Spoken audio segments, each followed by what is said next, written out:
निजीकरण की जो मामला आपने देखा होगा, प्रधानमंत्री जी से लेकर जितने भी लोग बात करते हैं, जब बात करते हैं वो कहता है कि उनका कहना कि निजीकरण कभी होगा नहीं, ऐसा प्रधानमंत्री जी से लेकर सारे लोग कहता है।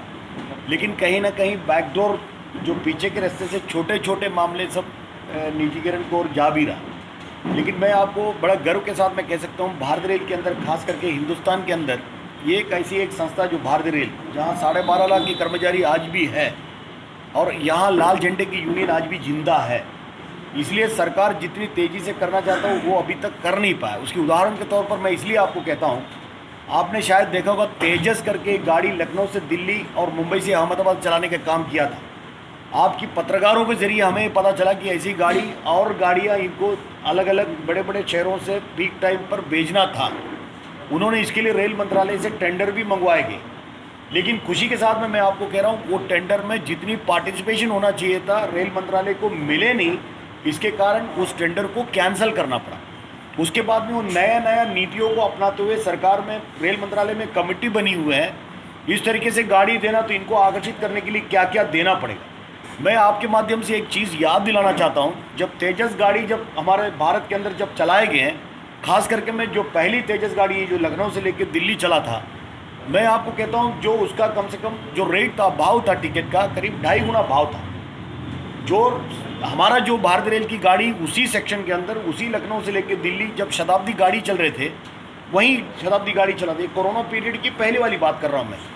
वो हमारा जो शताब्दी गाड़ी और तेजस गाड़ी में केवल 5 मिनट का अंदर था दिल्ली पहुँचने के लिए। मतलब समय का अगर बचावट की बात करेगा तो 5 मिनट का अंदर था। शताब्दी गाड़ी भारतीय रेल की हैं, उसमें भाव कम। तेजस गाड़ी प्राइवेट पार्टी की हैं, IRCTC के जरिए दिए हुए हैं, उसका भाव ज़्यादा, 1.5 गुना से 2.5 गुना तक ज़्यादा। उसको फ्लेक्सी रेट भी करने का अधिकार सरकार ने दिया। ये आप लोग ज़्यादा जानते हैं, मीडिया के लोग सबसे ज़्यादा जानता है। उसके अलावा उन्होंने ये कहा कि 1 घंटा भी अगर गाड़ी लेट हुआ तो उसमें कहा था कि पर पैसेंजर 100 रुपया पैसेंजर को जुर्माना देंगे, उनको देंगे, हम पैसा देंगे क्योंकि गाड़ी लेट हुआ। तो मैं कहा कि जिस भारत के अंदर आपको मालूम है कि जो कोहरे के समय में पूरी नॉर्थ की साइड में इतनी कोहरे गिरता है, तो ऐसी कौन सा हमारे पास जो स्ट्रैटेजी है, ऐसी कौन सी ऐसी साधन है इस कोहरे को रुकाया जाए। इनडायरेक्टली मेरा ये कहना है, इस तरीके से गाड़ी अगर चलाए तो कोहरे के सीजन में तो गाड़ी लेट होना ही है। मतलब हर पैसेंजर को 100 रुपये प्रति घंटे के हिसाब से जो रेल ने बोला वो देना ही है। उस समय ये भी कह के आया था, जो पैसा अगर देने की बात होगी, तेजस गाड़ी चलाएगा, 2.5 गुने का 1.5 गुने का भाव मिलेगा तो वो लेंगे, कंपनी वाला लेंगे। लेकिन अगर गाड़ी लेट हुआ उसके लिए जो पैसा भरना होगा रेल मंत्रालय को भरना पड़ेगा। इस तरीके से बात हुआ। मैं आपको ये बात इसलिए कर रहा हूँ, लेकिन वो टेंडर कैंसिल करना पड़ा क्योंकि लोग नहीं मिले। लोग इसलिए नहीं मिला क्योंकि भारतीय रेल के अंदर यूनियन जिंदा है, क्योंकि उनका कहना कि इस तरीके से अगर यूनियन विरोध करेगा हम लोग किस तरीके से चलाया जाएगा। अभी नया नया ये ना मुद्रीकरण का मोनेटाइजेशन के नाम से आपने देखा होगा, उन्होंने कहा कि हमको 6 लाख करोड़ रुपया जमाना है। उसमें से प्रथम श्रेणी उन्होंने नेशनल हाईवे को 27% दिया, रेल को 26% कहा। 26% के अंदर करीब 1.5 लाख है ना करोड़ रुपया उनको जमा करना है। तो उसके अंदर उन्होंने कहा कि 1400 किलोमीटर किसी सेक्शन में हम भेज देंगे, 400 स्टेशन में भेज देंगे, 100 गाड़ियाँ हम दे देंगे, कोंकण रेलवे को हम दे देंगे, हमारा स्टेडियम्स दे देंगे, हमारा स्कूल्स को क्या बोलते हैं कि सेंट्रल इसके अंदर मर्ज करा देंगे, है ना, हमारा हॉस्पिटल्स को हम और किसी को मिला देंगे आखिर में ये। और हमारा कॉलोनीज, अब भुसावल के अंदर रेल की कॉलोनी कितनी बड़ी कॉलोनी है, लैंड कितने हैं, वो कॉलोनी उनकी नज़र नहीं है, लैंड नज़र ऐसा हमें नज़र आ रहा है। क्योंकि जो बातचीत में भी हमको ये पता चलता है कि लैंड नज़र आ रहा है, तो इसलिए इतनी आसानी से करने नहीं देगा। मैं आपको कहता हूँ अभी पटना के अंदर, जो आपने बोला कि यूनियन क्या करने वाला है, पटना के अंदर ऑल इंडिया रेलवेमैन फेडरेशन, जो सबसे बड़ा फेडरेशन है जो भारतीय रेल के अंदर जो लाल झंडे की है, उनका वर्किंग कमेटी का मीटिंग हुआ। उस वर्किंग कमेटी के अंदर हम लोगों ने फैसला लिया, अगर इस तरीके से तेज़ी से अगर कोई करने का, जैसे एयर इंडिया भेज दिया अचानक 18,000 करोड़ में भेज दिया, हम लोगों का, आप लोगों के अखबार के जरिए हम लोगों ने देखा 65,000 करोड़ रुपए लाइबिलिटी वाला है ना एयर इंडिया, उनको 18,000 करोड़ में टाटा को भेज दिया। तो भाई वो लाइबिलिटी कौन भरेगा? इतनी सारे हवाई जहाज, इतनी कॉस्ट वाली हवाई जहाज है, वो 18,000 करोड़ में दे दिया। मैं मजाक में हमारे लोगों को बोला, भाई भारतीय रेल तो 12.5 लाख लोग मिलके 1-1 लाख रुपए लेके 18,000 करोड़ जमा करके हम ही ले लेते इसको, है ना। जो सोचने की संग मैं आपको बताता हूँ। तो लेकिन उधर मिलने के बाद उन्होंने बोला कि कॉलोनी खाली करो। अब उन्होंने नोटिस निकाल दिया कॉलोनी, एयर इंडिया का कॉलोनी खाली करना। तो आपको तो पता है, मीडिया के लोग, आप लोग इस चीज़ को जानता है। तो रेल को हाथ लगाना इतना आसानी से नहीं, इसलिए सरकार हमेशा कहता रहता है कि रेल को हम प्राइवेटाइज नहीं करेंगे। लेकिन कहीं ना कहीं किसी न किसी रूप में हाथ भी डाल रहा है, जैसे कि क्लास 4 की एक्टिविटीज़ है, जैसा स्वीप क्लीनिंग का एक्टिविटीज सब प्राइवेटाइज हो गया। आपको भुसावल स्टेशन की क्लीनिंग हमारे हाथ में नहीं, पहले रेल की कर्मचारी किया करता था। उसका कारण भी मैं आपको कहता हूँ, क्योंकि हमें दुख है इस बात को कहने के लिए। हमारा जो भुसावल स्टेशन के अंदर जो रेल की कर्मचारी सफाई करता था, वो सरकारी कर्मचारी होता था, उसको कम से कम 25,000 रुपये तनख्वाह मिलता था। आज जो ठेके के जरिए जो काम दिया जाता है, वो कर्मचारी को मिनिमम वेजेस भी महाराष्ट्र सरकार की या केंद्र सरकार ने निर्धारित किए हुए पैसा उस कर्मचारियों को मिल रहा कि नहीं मिल रहा, हमें शंका है ना। क्योंकि वो ठेकेदार उसको है ना मिसयूज़ करने का काम करते हैं, उस पावर को मिसयूज़ करने का काम करते हैं। इसलिए हमारा कहना है इस तरीके से एक्टिविटीज़ सब जो क्लास 4 की नीचे की स्तर पर की सारे एक्टिविटीज़ इन्होंने प्राइवेटाइज करने का काम किया, इसलिए हमारा रोष है। तो ये जो गाड़ी देने की बात है, हॉस्पिटल देने की बात है, स्टेडियम भेजने की बात, हम लोग विरोध करेंगे। हम लोग क्या कर सकते हैं? भारत के संविधान को मान के चलने वाले हम हैं, हम तो विरोध कर सकते हैं, हमारे अधिकार है। विरोध करने के बाद जो होगा देखने के लिए हम तैयार हैं। तो पटना में हम लोगों ने उसका फैसला किया, आगे अधिवेशन में आगे रणनीति तैयार करें। जी रेगुलर ट्रेन चल रही है, उसी का नाम विशेष कर दिया गया है। सर अभी JCM DC का डिपार्टमेंट काउंसिल का मीटिंग हुआ था, मैं भी उसका सदस्य हूँ। दिल्ली के अंदर हम गए थे, हमारा आदरणीय महामंत्री शिवपाल मिश्रा जी जो फेडरेशन की जनरल सेक्रेटरी है, इन्होंने मेरे सामने इस बात को CRB CEO महोदय जो सुनील शर्मा जी उनसे कहने का काम किया। तो इन्होंने कहा कि अभी कोरोना करीब करीब पूरी देश भर के अंदर कम हुआ, तो हम लोग अभी जो स्पेशल वाला मामला निकालने वाला है, रेगुलर गाड़ी 100% चलाने वाला, तो ये स्पेशल भी निकल जाएगा, बाकी जितनी गाड़ी का जो प्रॉब्लम समस्या भी दूर हो जाएगा। ऐसा कुछ ही दिन पहले जो हम लोग दिल्ली, मैं भी खुद दिल्ली गया था, हमारा महामंत्री जी से CEO ने कहा है। तो हम भी उम्मीद करते हैं कि वो जो स्पेशल वाला मामला निकाल देंगे, तो उसमें फेयर भी ज़्यादा है। ये केवल यात्रियों के लिए नहीं, मैं आपको अंदर की बात कह रहा हूँ, लेकिन मीडिया वालों से हम लोग कभी कभी छुपा कर रखते हैं, लेकिन अभी खुल के बोलता हूँ। स्पेशल गाड़ी लगाने से हमारा कर्मचारियों के लिए भी तकलीफ है, हमारा पास लेके उसमें हम जा नहीं सकते, हमको भी रेस्ट्रिक्ट किए हुए हैं। मतलब जितनी दुखी यात्री हैं उससे ज़्यादा दुखी हमारे कर्मचारी भी। सिटीजन नहीं जा सकते उसमें। हाँ बिल्कुल, हाँ सर नहीं है। देखो सर, अभी आपने असली मुद्दे पे आया। देखो हम लोग प्राइवेट गाड़ी पे आप ही आ गए। अभी आज हमारे भारत सरकार की जो गाड़ी जितनी भी मेल एक्सप्रेस गाड़ियाँ चलती हैं, अभी हम लोग भुसावल में बैठ के बात करते हैं, मेल एक्सप्रेस गाड़ी की बात करेंगे, मुंबई में बैठ के बात करेंगे तो हम सबर्बन की बात करेंगे। जितने भी मेल एक्सप्रेस गाड़ी हैं तो उसमें करीब 58 तरीके का कंसेशंस है, 58 तरीके का कंसेशंस है। उसमें सीनियर सिटीजन की बात करो, इवन पत्रकार की बात करो, उनको भी कंसेशन है, सीनियर सिटीजन को कंसेशन है, स्पोर्ट्स वाले को कंसेशन है, हर प्रकार का करीब रेलवे के 58 प्रकार की कंसेशन है। अगर इसको प्राइवेटाइज कर देगा तो एक भी कंसेशन नहीं देगा, वो जो स्पेशल गाड़ी बना के वही कर रहा है। मतलब ये कम करने के लिए बिल्कुल। और इसका नुकसान हमारा जो यात्री है, गरीब यात्री, उसी के लिए नुकसान है, यात्रियों के लिए। हम लोग अभी प्राइवेटाइजेशन को लेकर जब भी लड़ाई करने की बात होगा, यूनियन झंडा लेके चलता है, लोगों को ऐसा लगता है ये कर्मचारी की हित वाली बात लेके चलता है। आज हम लोग जो लड़ाई करने की मैदान में जो तैयारी कर रहे हैं, आज भी इधर जो आया, जो प्राइवेटाइजेशन के खिलाफ हमारा जो लड़ाई है, हमारा लड़ाई इसलिए कि भारत रेल को जिंदा रखे, हमारी लड़ाई इसलिए कि हमारा जो भारत के जो गरीब यात्री हैं, एक जगह से दूसरे जगह तक जो पहुंचने का काम कर रहे हैं कम दाम में। दुनिया में कहीं भी इतनी चीपेस्ट मोड ऑफ ट्रांसपोर्ट नहीं है, जो भारत रेल सबसे चीपेस्ट मोड ऑफ ट्रांसपोर्ट है। इसको जिंदा रखें, हमारा गरीब लोग एक जगह से दूसरे जगह तक जाए। आपके माध्यम से और एक चीज़ मैं कहना चाहता हूँ, इस कोरोना काल में, कोरोना काल तो चल रहा है, ख़त्म तो नहीं हुए, हम तो वैक्सीनेटेड है, तो इसलिए हमने ये लगा के लोगों को भी लगवा के घुमाते, लोगों को बोलता हूँ भाई आप भी वैक्सीनेट करिए। लेकिन इस कोरोना आने के बाद आप देखिए देश के अंदर केवल सरकारी सेवाएं चल रहा था, है ना, सड़क बंद हो गया, पानी बंद हो गया, हवाई जहाज बंद हो गया, लेकिन रेल चलता रहा, रेल के कर्मचारी काम करते रहा, चाहे गाड़ी चलाने वाले हो, चाहे मरम्मत करने वाले हो, हमारे देश में गाड़ी चला।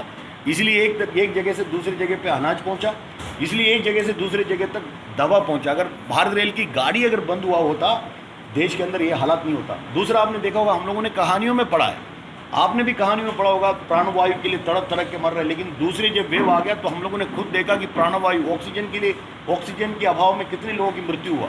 उस ऑक्सीजन को भी देश के अंदर एक कोने से दूसरे कोने तक अगर किसी ने पहुंचा तो भारत रेल की कर्मचारियों का ईमानदारी और भारत रेल ने पहुंचा है। लेकिन इतना सब करने के बाद में भी अगर सरकार कहेगा सरकारी संस्थाओं को अगर प्राइवेटाइज करो, बड़ी शर्म की बात है ना। जब कोरोना काल आ गया तो आपने देखा होगा, शुरुआती तौर पर आज प्राइवेट अस्पताल खुले, अपने कमाई कर रहा है, लेकिन शुरुआती तौर पर जब कोरोना से जो भय था, लोगों को एक दूसरे को देख के खिड़की बंद कर रहा था, एक दूसरे को लेके दरवाजे के नीचे कापूस लगा रहा था, कपड़ा लगा रहा था, हवा में ना आ जाए, ऐसे समय में केवल है ना सरकारी लोग छोड़ के, सरकारी अस्पताल छोड़ के, सरकारी डॉक्टर छोड़ के, सरकारी नर्स छोड़ के कोई अस्पताल वाला लेने को तैयार नहीं था, क्योंकि उनको मृत्यु से भय था। उसके बाद में अपना धंधा चालू कर दिया। लेकिन अभी वही सरकार अस्पताल को अगर बढ़ावा नहीं देगा, रेल के अस्पताल को बंद। इसी भुसावल के अंदर कोरोना के लिए सबसे ज़्यादा ट्रीटमेंट कौन से अस्पताल से मिले? मैं तो बड़े गर्व के साथ में कह सकता हूँ, हमारा जो रेलवे की अस्पताल है बहुत अच्छा सेवा करने के काम किए। लेकिन अगर आज कहेगा कि वो अस्पताल ठीक नहीं है या उस अस्पताल को कहीं से लिंक करना चाहते तो बड़ी शर्म की बात है। आज हमारे भारतीय रेल के अंदर, मध्य रेल के अंदर सबसे अच्छा स्कूल में से एक हमारा मध्य रेल की मुंबई डिवीजन की कल्याण की स्कूल है, दूसरा स्कूल भुसावल की स्कूल है। आज इस स्कूल को भी बंद करना चाहता है। अब कल्याण की स्कूल को देखो, कम से कम 2 प्रेसिडेंट के अवार्ड मिले हुए हैं, 2 प्रेसिडेंट के अवार्ड। करीब करीब 70 से 75% हमारे रेल की कर्मचारी पढ़ाई करता है। उधर लाइन लगे हुए, इतनी अच्छा हमारा जो भारत के अंदर अच्छे स्कूल में से एक स्कूल गिना जाता है। तो कहीं ना कहीं हमको ये सारे चीज़ों में ध्यान रखना पड़ेगा। दूसरा मैं आपको कहता हूँ, स्टेशन डेवलपमेंट के नाम से आपने देखा होगा बहुत सारे स्टेशन दे रहा है। तो आपने देखा होगा कुछ हमारा जो मंत्रिमंडल के भी कुछ लोग इस तरीके से बात किए हैं, भाई देखो यूनियन वाले को क्या तकलीफ है, एक स्टेशन में अगर कोई बिल्डिंग आ गया, नीचे तो वो लोग रहेगा, स्टेशन भी रहेगा, वो लोग भी रहेगा, कर्मचारी भी रहेगा, और ऊपर के अगर इसमें से कोई पैसा अगर रेल कमा रहा तो इनको क्या तकलीफ। लेकिन सवाल ये नहीं कि ऊपर का कि वो क्या कमाएगा क्या नहीं कमाएगा अपने जगह में, लेकिन नीचे जो रेल की कर्मचारी है उसकी एग्रीमेंट क्या है वो कोई बोलने को तैयार नहीं है ना। हमको अंदरूनी मिले हुए हिसाब से, क्योंकि कुछ चीज़ तो ओपन नहीं है, हमको भी उसी में हमको पता चला कि इस तरीके से कोई स्टेशन बनेगा, वहाँ जो कर्मचारी वो स्टेशन मास्टर रहेगा, बाकी जितने भी जो जिस पार्टी वो बना रहा है उसका लोग रहेगा उसके अंदर, स्वीपिंग का उनका रहेगा, सिक्योरिटी का उनका रहेगा, टिकट देने वाले को उनका रहेगा। तो आप सोच लो रेल की कर्मचारियों की संख्या क्या होगी। रेल को जिंदा रखना, रेल की कर्मचारियों की संख्या को भी जिंदा रखना जरूरी। इसलिए सर आप देखो, हम लोग सब रिजर्वेशन को लेके हर जगह में हर लोग कहते हैं कि मुझे रिजर्वेशन चाहिए, उनको रिजर्वेशन चाहिए। आज हमारे SC ST के लिए रिजर्वेशन है, OBC के लिए रिजर्वेशन है, माइनॉरिटी कम्युनिटी के लिए रिजर्वेशन है, और भी कुछ लोग मांग रहा है। सबको देना चाहिए, हमें कोई तकलीफ नहीं है। लेकिन सवाल ये है, अगर ये भारतीय रेल जैसी संस्था, जो सरकारी संस्था, अगर सरकार के पास ही नहीं रहेगा, ये अडानी अंबानी के पास चले जाए, तो रिजर्वेशन कहाँ रहेगा सर। ये नया मांग तो अपनी जगह में रहेगा, जिसको मिल रहा है वो भी बंद हो जाएगा, उसके ऊपर कोई बात नहीं कर रहा है, उसके ऊपर कोई लड़ाई की बात नहीं हो रहा है। इसलिए हम हर एंगल को सोचते हैं। हम आप लोग आते तो बड़ा खुश होता है, क्योंकि कोरोना के समय में भी मैंने जैसा कि सरकारी लोग बाहर दिखे, पुलिस बाहर दिखे, उसके अलावा कोई दिखे तो पत्रकार दिखे, जो मीडिया के लोग दिखे, है ना। तो इसलिए हम चाहते हैं कि आपके जरिए पब्लिक तक ये मैसेज जाए कि ये जो भारतीय रेल है सरकार के पास रहना जरूरी है, नहीं तो मुश्किल है। सर अप्रेंटिस के बच्चे हैं उनके बारे में 2015 तक, फिर घरों मामला जो मध्य रेल के अंदर कम से कम 2015 तक जो एक्ट अप्रेंटिसशिप के बच्चे लोगों को परमानेंट कराने का हम लोगों ने किया। उस टाइम में SK सूद साहब जनरल मैनेजर थे हमारा मध्य रेल के अंदर। उसी 2015 के अंदर कुछ 400 से अधिक, 440 से अधिक कुछ बच्चे लोगों का सर्टिफिकेट आना बाकी था, उनको भी लगवाना था। तो हम लोगों ने सूद साहब को, जो GM साहब को, महोदय जी को पकड़ के उसको अप्रूवल कराने का काम किया था। लेकिन किसी राजनीतिक मामला उसके अंदर आ गया, किसी ने जाके आखिरी दिन, उनके रिटायरमेंट के दिन उनको जाके कुछ उल्टा सुल्टी बात हो गई, तो इसलिए उन्होंने 440 लोगों का भी उन्होंने साइड में कर दिया। आज मामला इसी एक्ट अप्रेंटिस किए हुए बच्चे लोगों को मंत्रालय ने फैसला किया था। सुरेश प्रभु जी जब रेल मंत्री थे उस टाइम में फैसला किया था कि देश के अंदर इतने सारे बेरोजगार नौजवान लिखे पड़े, तो इनको ही नौकरी क्यों देना चाहिए, सवाल उन्होंने उठाया था। लेकिन सवाल ये कि हम लोग ये कह रहा है कि एक्ट अप्रेंटिस की जो बच्चा है, एक्ट अप्रेंटिसशिप के लिए कहीं भी किसी वर्कशॉप के अंदर, किसी कार शेड के अंदर, किसी लोको शेड के अंदर, किसी CRMD के अंदर एक्ट अप्रेंटिसशिप के लिए आता तो हज़ारों लोग एप्लीकेशन देता है, उसमें से चुन के मेरिट के हिसाब से लेता है। जैसा नौकरी के लिए आता है वैसा एक्ट अप्रेंटिसशिप के लिए आता है। वो एक्ट अप्रेंटिसशिप रेल के अंदर कंसर्न विभाग के अंदर करके अपने एक्सपीरियंस के साथ में पूरा करने के बाद जो ITI की सर्टिफिकेट, जिसके लिए लेने के लिए जो सर्टिफिकेट जरूरत है, वही सर्टिफिकेट NCTBT का ये अप्रेंटिसशिप करने के बाद ट्रेनिंग के साथ में उनको मिलता है। तो हम लोग यूनियन के डिमांड नहीं, वो एक्ट अप्रेंटिसशिप के बच्चे को जैसा 2015 तक रेल के अंदर लगाया गया था वैसे ही लगाना चाहिए, क्योंकि वो एक्सपीरियंस लोग हैं, उनको स्पेशल ट्रेनिंग देने की जरूरत नहीं। ये कहीं ना कहीं हमारा जो आज के CRB महोदय जी, ये हमारा महामंत्री जी ने बात किया, तो कहीं ना कहीं उनका भी ये कहना, यार ये एक्ट अप्रेंटिसशिप के बच्चों को कैसे भी करके रेल के अंदर आना चाहिए, उनका भी ये कहना है। उसमें हम लोग लगे हुए, सरकार एकदम ब्लाइंडली ब्लैंकेट ये नहीं कहा कि बिल्कुल हो नहीं सकता, हम भी उम्मीद करके रखे कि ये होगा। तो इसके बारे में कुछ आंदोलन छेड़ने वाले क्या? आंदोलन का मतलब सर देखो, इधर मैं एक्ट अप्रेंटिसशिप को या भारतीय रेल के अंदर किसी भी बात को लेके, केवल मध्य रेल को लेके मैं आंदोलन नहीं कर सकता, ये आप भी जानता है। ये भारतीय रेल है, उसमें से एक जोन है, 17 जोन में से एक जोन मध्य रेल है, तो मध्य रेल के यूनियन को मैं संभालता हूँ।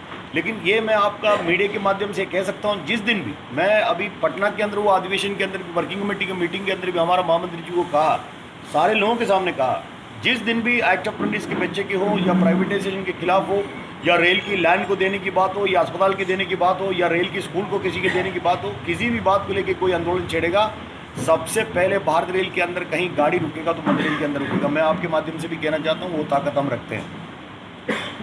मेन मेंबर से हमारा जो 18 शाखा है, हमारे एक ही 18 शाखाओं में से तीन मेंबर है, जो हमारा जो सेक्रेटरी चेयरमैन ट्रेजरर है, जो मेन है, हमारे डिवीज़न का फैसला वही लेता है। तो हर डिवीज़न के अंदर इस प्रकार का, अभी मेरा वर्किंग कमेटी मीटिंग है 2 तारीख को, तो उसके पहले मैं सोचा कि सब डिवीज़न के अंदर डिवीज़न काउंसिल मीटिंग करके उनको थोड़ा सा समझाने की ज़रूरत है देश के अंदर क्या चल रहा है, किस दिशा में चल रहा है। तो हम लोगों को ताकत कैसे बढ़ाया जाए, ताकत बढ़ाने की उद्देश्य क्या है। ताकत इसलिए बढ़ाना है क्योंकि जो जैसे मैंने आपको कहा कि प्राइवेटाइजेशन का जो तेज़ी पकड़ रहा है, एयर इंडिया को एक झटके में बेच दिया।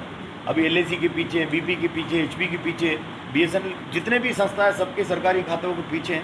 तो हमको भी अपनी तैयारी में रहना जरूरी है, ये भी हमारा एक उद्देश्य है। तो मैंने सोचा कि भुसावल के अंदर लोगों के बीच में ये सारे बातों के ऊपर क्यों नहीं रोशनी डाला जाए। निजीकरण के ऊपर ही था। जी जी, हम लोग अपने तरीके से, जो मैं मेरे तरफ से बोल नहीं, रहा मेरा हूँ। उसमें पॉइंट सर ये है कि एक 200 मीटर का ये यहाँ के लोकल गवर्नमेंट ने कुछ उनका ये मानना है कि वो यहाँ से जो सिटी के लोग जो है वो ज़्यादा उसका यूज़ करते हैं, लेकिन उस पर नहीं नहीं, ये मतलब तो है ना कि ये जो रोड यूज़ हो रहा है हाँ, ये भुसावल के नागरिक यूज़ कर रहे हैं उसको ज़्यादा, रेलवे से ज़्यादा। तो तो इसलिए रेल की हम सर जाने रेल करेंगे। रेल की स्टेशन, रेल की पटरी कौन यूज़ करता है? तो नागरिक ही तो यूज़ करेगा।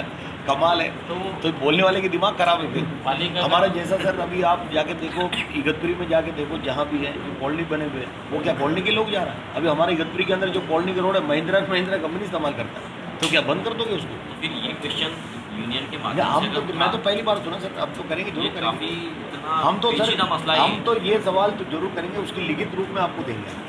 हम GM से करेंगे सर, DRM से नहीं, GM से करेंगे, और लिखित रूप में आपको देंगे। आप GM के एक्टकॉम का दौरा हुआ था महीने भर पहले, उनसे भी ये सवाल किया गया था। उन्होंने भी इसी का यही आंसर दिया था कि ये लोकल जो है कॉर्पोरेशन है वो ज़्यादा यूज़ है, इसके लिए लोकल सब्जेक्ट है, जबकि अभी रेलवे का वहाँ पे बड़ा अपार्टमेंट का भी नियोजन है। नहीं, हम वो आप छोड़ो, वो देखो वो हम पकड़ेंगे इसको। ये अभी आपने 200 मीटर दूरी की मामला किया तो हम पकड़ेंगे, आपको बताता हूँ। स्टेशन आने के लिए बिल्कुल रास्ता ही नहीं है, वही रास्ता है।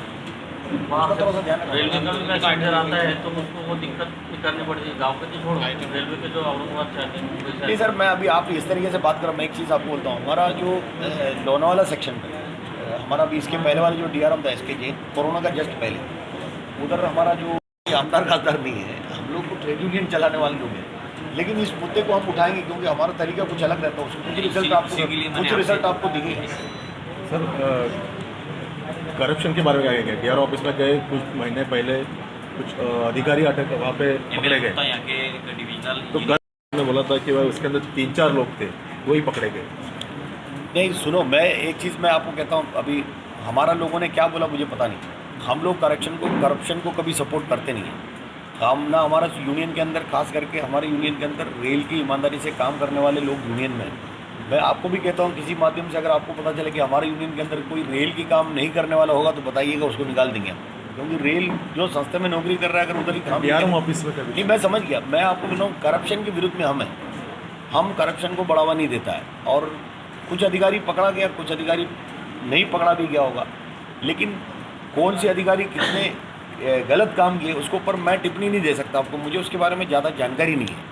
सर बहुत सारे कर्मचारी अभी भी वो क्वार्टर्स के लिए घूम रहे हैं, उनके कुछ क्वार्टर्स भी मिलती नहीं है। नहीं, लेकिन क्वार्टर्स अवेलेबल, जो वैकेंट क्वार्टर्स होगा, जो रजिस्ट्रेशन ऑफ सीनियरिटी पालता, तो हमारे लोगों का कमेटी में हमारा सदस्य है, तो उनके काम है उनको दिलवाना है। अभी इतनी उसी सारी के लिए- जगह पे पड़े, अभी तो नए क्वार्टर भी बांध सकते थे, लेकिन उनकी क्वार्टर उपलब्ध होती नहीं है। देखो, अभी हम लोगों ने PCE के साथ में, मतलब प्रिंसिपल चीफ इंजीनियर, जो इंजीनियरिंग विभाग के सबसे बड़े HOD होता है, उनके साथ में हमारा मीटिंग हुआ, तो उन्होंने आश्वासन किया है, उन्होंने लिस्ट बना के दी। आज मेरे पास नहीं है सवाल, अगर पहले मालूम होता मैं लिस्ट ला के आपको देता था। हर डिवीजन वाइज कितनी क्वार्टर बनेगा, शायद इनको भी मालूम है। अभी हमारा मीटिंग के अंदर ये भी थे, ये भी हमारा मीटिंग के अंदर था GM के साथ। उन्होंने कहा कि भुसावल में कितनी प्रकार का, कितनी टाइप की, कितनी क्वार्टर बनेंगे, हर डिवीजन वाइज उन्होंने लिस्ट दिया है, और उन्होंने टारगेट डेट भी दिया। कुछ क्वार्टर तो बनेंगे जरूर। बहुत क्या बोलते हैं, इम्पोर्टेंट सवाल है वो, इसलिए मैं कहता हूँ ये जो सवाल, इसलिए कि अभी हमारा जो डॉक्टरों की भर्ती UPSC के थ्रू होता है, लेकिन हमारा UPSC में जितने भी भर्ती होने वाला जो डॉक्टर है, ये बड़े बड़े शहर से हुए लोग हैं। जो टॉप रैंक में आता है, जिसके सिलेक्शन होता है, किसी न किसी शहर से है। अभी जो लेटेस्ट जो सिलेक्शन हुआ, तो उसमें अंदर मेजॉरिटी डॉक्टर्स है हैदराबाद, सेकेंद्राबाद और चेन्नई के जो सेलेक्ट हुए डॉक्टर हैं। अभी डॉक्टर लोग नौकरी छोड़ के चले जाता है, इसलिए जो रेल मंत्रालय ने एक फैसला किया है कि डॉक्टरों को अपनी चॉइस दिया जाए। मतलब जो भी डॉक्टर सिलेक्शन हुआ, तो उनको वहीं से फ़ोन करके पूछता है, भाई आप कहाँ रहेंगे। उसका उद्देश्य है कि डॉक्टर नौकरी छोड़ के ना जाए। लेकिन समस्या ये होता है कि अभी एक प्रांत की ज़्यादा लोग होने के बाद उधर तो सबको दे नहीं सकता। तो मुंबई में देगा, मुंबई शहर में लेने के लिए लोग तैयार है, मुंबई में देगा या जगजीवन राम में देगा, बॉम्बे सेंट्रल में देगा, वो रहने को तैयार है। लेकिन उसको कहीं अगर इस तरीके से कोई इंटीरियर प्लेस में देगा, तो वो आने को तैयार नहीं, इसलिए जहाँ अंदर दे दिया वो छोड़ के चले जाने को। डॉक्टर की वैकेंसीज बहुत है, तो इसलिए हम लोगों ने दबाव लगाने के बाद रेल मंत्रालय ने फैसला किया कि कॉन्ट्रैक्ट मेडिकल प्रैक्टिशनर सीएमपी के जरिए जो लेता है, कॉन्ट्रैक्ट के जरिए जो डॉक्टर लोगों को लेता है, लेकिन कोरोना काल में वो भी नहीं मिल रहा है। मैं आपको कहता हूँ, आपके माध्यम से आपके परिचित में कोई डॉक्टर होगा जो सीएमपी में आना चाहता होगा रेल के अंदर, वो हम लोग कराया जा सकता है, क्योंकि बीच बीच में नोटिफिकेशन निकलवाते रहते हैं, हमको मिलते नहीं है। मैं केवल रेल प्रशासन को मैं उसमें प्रश्न चिन्ह करके छोड़ने से काम नहीं होगा, डॉक्टरों को भी हमको कहीं से पकड़ा के लाना पड़ेगा। भी कभी कभी किसी ट्रीटमेंट के लिए वो प्राइवेट में ही जाना चाहता है, ये भी एक मामला है। उसके लिए हमारा लोग तो पकड़ के उसके पास जाके बोलता है उसको जलगांव भेजो, अभी यही लोग भिजवाता है। अभी वो बोलेगा मुझे बाहर भिजवा, तो बाहर भेजने के बाद बोलेगा इधर ट्रीटमेंट नहीं देता, तो थोड़ा सा उन्होंने एक आइटम बनाया था, उसमें डीआरएम साहब ने तत्काल कार्रवाई का अरेंजमेंट करने का उनको वादा किया। खासकर अस्पताल की सुविधाओं के लिए हमने उनसे बहुत लंबे समय तक चर्चा करी थी, पूरे एक एक मुद्दे पर, तो उसमें सहमत हुए कि हाँ ये व्यवस्था हम लोग करने जा रहे हैं। ये कब हुआ? आज हुआ? ये हमारा वो 28 तारीख 22 तारीख 22 तारीख।